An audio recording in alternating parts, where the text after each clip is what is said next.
Jangan lupa untuk subscribe dan nyalakan lonceng notifikasinya. Tidak sampai 1 pekan pemirsa terjadi 2 kecelakaan bus yang menimbulkan korban jiwa. Muncul sebuah pertanyaan, apa yang sebetulnya membuat hal itu bisa terjadi? Betulkah hanya karena faktor kendaraan saja atau ada human error?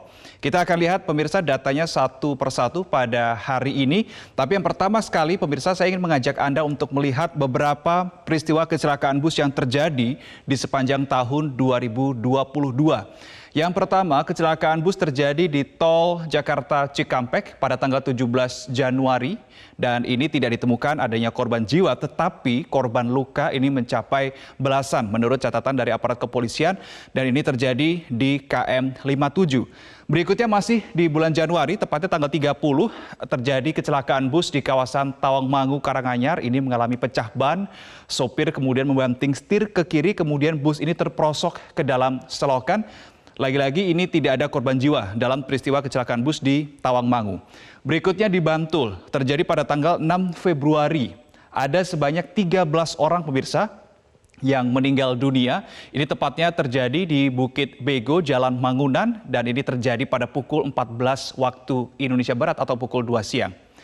Berikutnya yang terbaru yaitu di bulan Mei ada sebuah kecelakaan bus juga pemirsa terjadi di Tol Sumo atau Surabaya Mojokerto.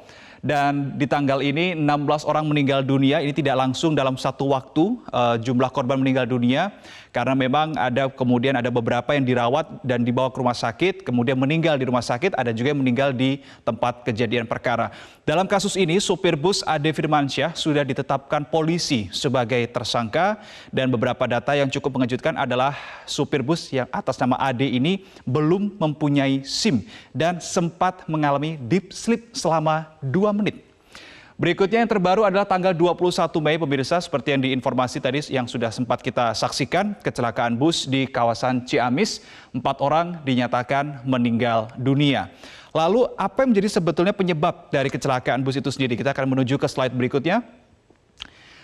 Kalau kita melihat dari rentetan peristiwa kecelakaan bus, setidaknya ada 3 hal yang menjadi penyebab utama kecelakaan bus. Yang pertama adalah sopir mengantuk. Jadi belum sampai tertidur, ini sopir mengantuk kemudian kehilangan fokus dan akhirnya mengakibatkan sebuah kecelakaan. Kemudian remblong seperti yang terjadi di Ciamis, Jawa Barat. Dan yang terakhir adalah sopir tertidur. Ini terjadi di kecelakaan bus di Tol Sumo yang terjadi pada tanggal 16 Mei 2022. Seperti yang tadi sudah saya sampaikan, sopir atas nama Ade ini tertidur deep sleep selama 2 menit. Begitu.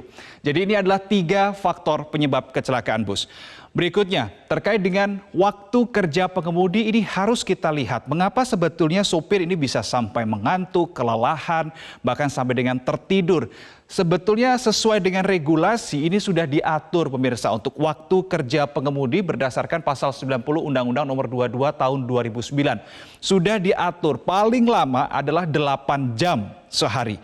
Kemudian ini bisa 12 jam sehari tapi sifatnya adalah kasuistik, tidak di setiap waktu. Kemudian pengemudi wajib istirahat minimal 30 menit setelah ia mengendarai kendaraannya selama 4 jam berturut-turut. Apakah hal ini terlaksana? Kita tidak tahu bagaimana implementasinya di lapangan. Kemudian untuk jam kerja 12 jam sehari ini juga diwajibkan sang sopir wajib istirahat paling lama adalah 1 jam.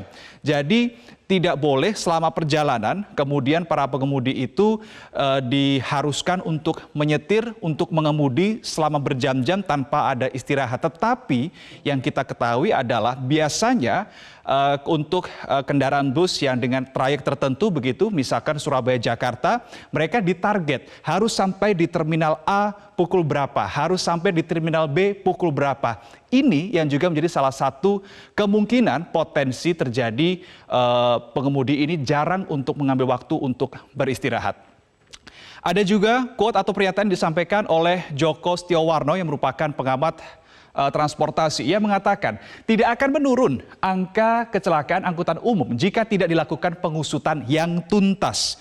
Selama ini penyebab kecelakaan tersebut selalu hampir sama, yakni kelelahan saat mengemudi. Ini membuat suatu pertanyaan pemirsa, kelelahan saat mengemudi ada beberapa faktor yang bisa menyebabkan. Yang pertama adalah jadwal dari pihak operator bus yang diberikan kepada pengemudi, kemudian juga target yang tadi sudah saya sampaikan harus sampai di terminal A pukul sekian, terminal B pukul sekian. Kemudian yang ketiga dari faktor pengemudinya. Apakah memang betul ia akan melakukan istirahat ketika mengemudi, kemudian ketika di hari liburnya, ini juga menjadi salah satu yang harus disoroti, apakah pengemudi tersebut juga betul-betul melakukan istirahat recovery yang cukup sebelum nantinya dia harus masuk kerja lagi. Terkait dengan sopir pemirsa, kita akan melihat, saya kemarin melihat beberapa data terkait dengan pendapatan atau gaji sopir bus. Rata-rata per bulan sopir bus ini mendapatkan upah 2,1 sampai dengan 4,8 juta. Detailnya bisa Anda lihat di slide yang telah kami sediakan di sini. Kemudian ada juga sopir bus yang mengatakan bahwa pendapatannya ini 10% dari tarif bus sekali jalan. Jadi misal sekali jalan tarif bus itu selama beberapa jam dipatok dengan harga 2.500.000, maka ia akan mendapatkan 10% dari angka tersebut, jadi sebesar 250.000 dan kemudian akan diakumulasikan setiap bulan dan akan dibayarkan di akhir bulannya. Dan lagi-lagi pemirsa, angka upah gaji atau gaji supir bus ini tergantung dari kebijakan masing-masing operator bus. Terakhir pemirsa, saya ingin mengajak Anda untuk melihat apa saja yang seharusnya dilakukan sebelum bus ini beroperasi. Apalagi kita tahu 2020, 2021 mobilitas begitu ditekan, diperketat oleh pemerintah karena masa pandemi. Dan kemudian 2022 ini baru mobilitas ini bisa mulai digeliatkan lagi. Nah, ada waktu 2 tahun di mana armada-armada bus ini kemungkinan tidak beroperasi dan ini berpengaruh terhadap kelaikan dari bus itu sendiri. Maka harus dilakukan pemeriksaan kendaraan seperti ban. Kenapa ban ini penting? Karena tidak sedikit juga ada kecelakaan bus yang disebabkan karena pecah ban. Kemudian lampu, ini lampu depan, lampu belakang, lampu sein, semuanya harus dicek.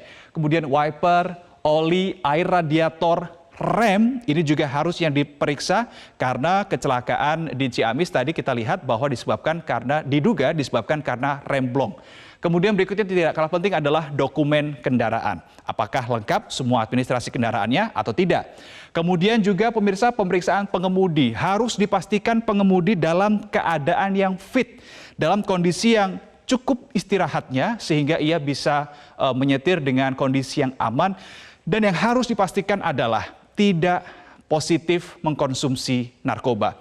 Tapi tadi pemirsa kita bisa ketahui saat ini bahwa penyebab kecelakaan bus yang sering terjadi adalah faktor kendaraan dan human error, bukan atau.